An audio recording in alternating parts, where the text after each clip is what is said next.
মানুষ আল্লাহকে বিশ্বাস করে, আর বাকি 700-800 কোটি মানুষ আল্লাহকে বিশ্বাস করে না, ঠিক কিনা? আবার যে 200 কোটির মধ্যে মানুষ আল্লাহকে বিশ্বাস করে, এদের অর্ধেকই ইমানটা সাচ্চা নয়, ভেজাল আছে।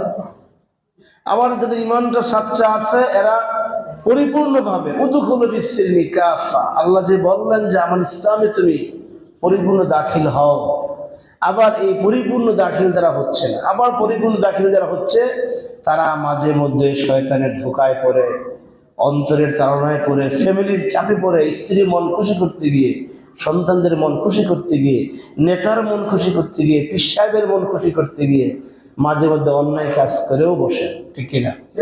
এই তো আমাদের অবস্থা। এই যে এত কোটি মানুষের মধ্যে আমরা যদি বাছাই করি, সংখ্যাটা খুব কম হবে।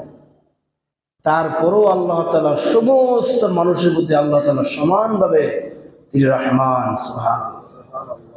আমরা যে বিসমিল্লাহির রহমানির রহিম পড়ি, সেখানে রহমান আছে। আলহামদুলিল্লাহি রাব্বিল আলামিন আর রহমানির রহিম আছে কিনা? রহমান তিনি দুনিয়াতে হলেন রহমান, আর রহিম তিনি একই অর্থ। রহমান এবং রহিম একই অর্থ, পার্থক্য হলো হাসরের ময়দানে মানুষ যখন মারা যাবে তখন আল্লাহ তাআলা মুমিনের জন্য রহিম হবেন। হাসরের ময়দানে আল্লাহ তাআলা কোনো কাফের মুশরিককে সুযোগ দিবেন না, নাউযুবিল্লাহ। মৃত্যুর পর কোনো কাফের মুশরিকের জন্য আল্লাহর রহমতের দরজা বন্ধ হয়ে যাবে, তখন থাকবে তিনি কি? রহিম থাকবে।